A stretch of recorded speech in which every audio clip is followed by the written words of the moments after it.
दर्शकों, नमस्कार, स्वागत है आप सभी का वास्तु विचार चैनल में। दर्शकों, आज मैं आप लोगों के साथ शेयर करने वाला हूं विवाह का एक ऐसा अचूक उपाय जिसे यदि छठे नवरात्र की तिथि रात्रि में कर दिया जाए तो 3 माह के अंदर अंदर जिस लड़के और लड़की का विवाह नहीं हो रहा है उसका विवाह तय हो जाएगा और 3 माह के अंदर अंदर विवाह हो ही जाता है। आप इसे आजमा के देख सकते हैं और स्वयं अपने आंखों से चमत्कार होते देखेंगे। प्रिय दर्शकों, कई बार कुंडली में ग्रहों की स्थिति अनुकूल नहीं रहती, कई बार मांगलिक दोष या फिर शनि की प्रतिकूल स्थिति होने से भी विवाह में बाधाएं आ जाती हैं और ऐसे में उम्र बढ़ती चली जाती है परंतु विवाह नहीं हो पाता।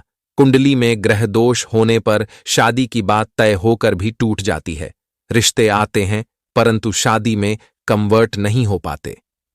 तो इस तरह की परिस्थितियों से निकलने के लिए और शीघ्र विवाह के लिए देवी भागवत में कि ऐसे महत्वपूर्ण उपाय बताए गए हैं जिन्हें यदि नवरात्रि सिद्ध रात्रि में यानी कि छठे नवरात्र के दिन कर दिया जाए तो लड़का या लड़की का विवाह 3 माह के अंदर अंदर हो जाता है। तो दर्शकों, छठा नवरात्रा कौन सी तारीख को पड़ रहा है मैं आपको बता देता हूं। इस बार जो छठा नवरात्र है वह आने वाला है 11 जुलाई गुरुवार को। तो चलिए वीडियो में आगे बढ़ते हैं और आपको बताते हैं कि आखिर उपाय को कब करना है, कैसे करना है, उसकी पूरी जानकारी समझ लीजिएगा। साथ ही वीडियो को पूरा देखिएगा ताकि कोई भी जानकारी आपसे जुटे ना और आपको सही जानकारी प्राप्त हो सके। तो चलिए वीडियो को आगे शुरू करते हैं। प्रिय दर्शकों, नवरात्रि के 6वें दिन जैसा कि मैंने आपको बताया इस उपाय को आपको करना है। ठीक है, नवरात्रि के 6ठे दिन मां कात्यायनी का पूजन शीघ्र विवाह और विवाह में आ रही परेशानियों को दूर करने के लिए किया जाता है। विवाह संबंधी कोई भी अड़चन हो तो इनकी पूजा व उपाय से आप उन अड़चनों को दूर कर सकते हैं। सुयोग्य मनचाहा जीवन साथी भी माता कात्यायनी की कृपा से प्राप्त होता है। दर्शकों, यदि द्वापर युग की बात करें तो माता कात्यायनी का संबंध श्री कृष्ण और गोपियों से भी रहा है। यह ब्रजमंडल की अधिष्ठात्री देवी रही है, इसलिए इन्हें प्रसन्न करके विवाह में आ रही बाधाओं को आप दूर कर सकते हैं। तो चलिए अब उपाय के लिए आपको जो चीजें चाहिए वह मैं आपको बता देता हूं।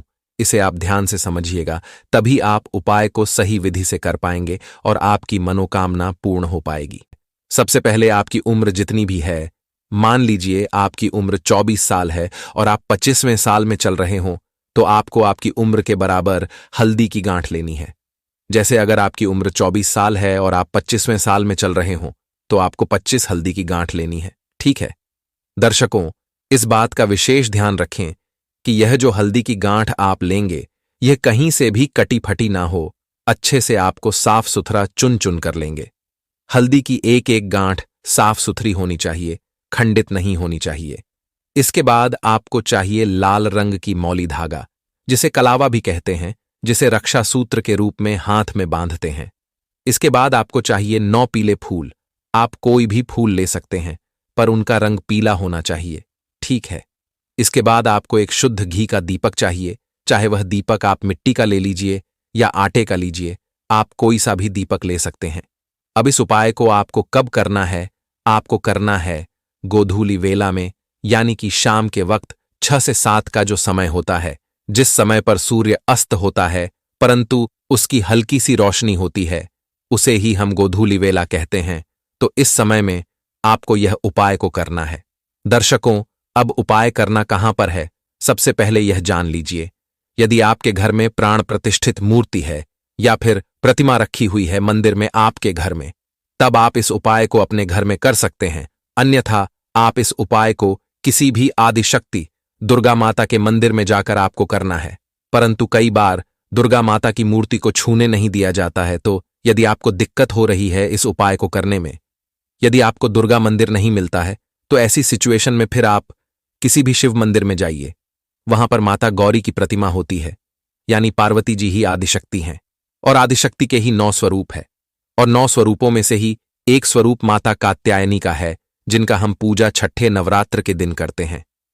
तो यदि आप शिव मंदिर जा रहे हैं, आपको वहां पर माता गौरी की प्रतिमा है, तो यह उपाय आप वहां पर भी कर सकते हैं और नहीं तो अपने घर में ही कर लीजिए।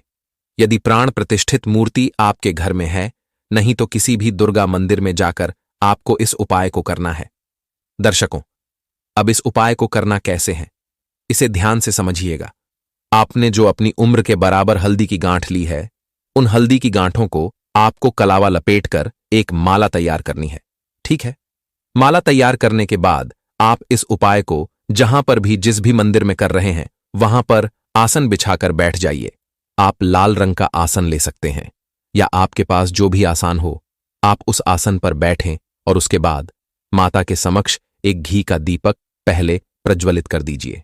घी का दीपक प्रज्वलित करने के बाद माता रानी को जो 9 पीले फूल लेकर गए हैं, आप उन पीले फूलों को माता के चरणों में अर्पित कर दीजिए। उसके बाद आपको, यदि आप लड़के हैं तो आप इस माला को माता के चरणों में रखेंगे। लड़कियां अगर यह उपाय करेंगे तो वह माला माता को गले में पहना सकती है।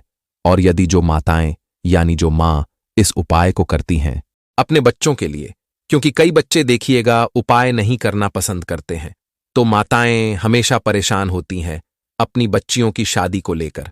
तो अगर यह उपाय माताएं कर रही है तो फिर माताएं माता के गले में इस माला को पहना सकते हैं। परंतु इस बात का ध्यान रखिएगा, यदि पिता या कोई लड़का इस उपाय को कर रहा है तो वह माता के चरणों में ही रखिएगा, माला गले में नहीं पहनाएगा। ठीक है? इस बात का ध्यान रखें। तो आप जब माला अर्पित कर देते हैं, फूल अर्पित कर देते हैं, घी का दीपक अपने जला लिया है, उसके बाद आपको एक मंत्र मैं बता रहा हूं, उसका कम से कम 11 बार आपको जप करना है। तो मंत्र इस प्रकार है। कत्यायनी महामाये महायोगिन्यधीश्वरी नंद गोपसुतम देवीपतिम में कुरुते नमः। मंत्र एक बार फिर से सुन लीजिए। कत्यायनी महामाये महायोगिन्यधीश्वरी नंद गोपसुतम देवीपतिम में कुरुते नमः।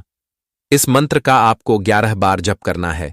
वहीं पर बैठकर जिस आसन पर आप बैठे हुए हैं, पूजन कर रहे हैं, मंत्र आपके जब समाप्त हो जाएं तो हाथ जोड़कर माता के समक्ष अपने विवाह में आ रही अड़चनों को कहें। क्योंकि जैसा कि मैंने आपको पहले ही बताया था कि माता का संबंध श्री कृष्ण से भी था। द्वापर युग में गोपियों ने माता कात्यायनी का पूजन करके उन्हें प्रसन्न किया था श्री कृष्ण को पतिरूप में पाने के लिए। परंतु आप सभी जानते हैं श्री कृष्ण किसी एक के ही हो सकते थे, परंतु माता का पूजन करके प्रसन्न अवश्य रूप से किया जा सकता है। और हम तो इंसान हैं, क्योंकि कहा जाता है कि माता रानी 9 दिनों तक इस पृथ्वी लोक पर ही निवास करती है। यदि उपाय करके उन्हें प्रसन्न कर दिया जाए तो ऐसी कोई भी स्थिति नहीं है जो माता आपके पक्ष में ना कर सके। तो आप विवाह में जो भी अड़चनें आ रही है, इस उपाय को करने से वह दूर हो जाएगी और 3 माह के अंदर अंदर आपका विवाह फिक्स हो जाएगा। दर्शकों, माता रानी पर विश्वास रखें, माता रानी से प्रार्थना करें, आपकी विवाह से जुड़ी समस्या का समाधान जल्द हो जाएगा। माता रानी आपकी अर्जी जरूर पूर्ण करेगी। बस आप सच्ची श्रद्धा और विश्वास के साथ माता रानी के सामने अपनी बात रखें और उस पर अपना विश्वास बनाए रखें। चमत्कार आप खुद अपने आंखों से देखेंगे। तो दर्शकों, उम्मीद करता हूं जानकारी पसंद आया होगा।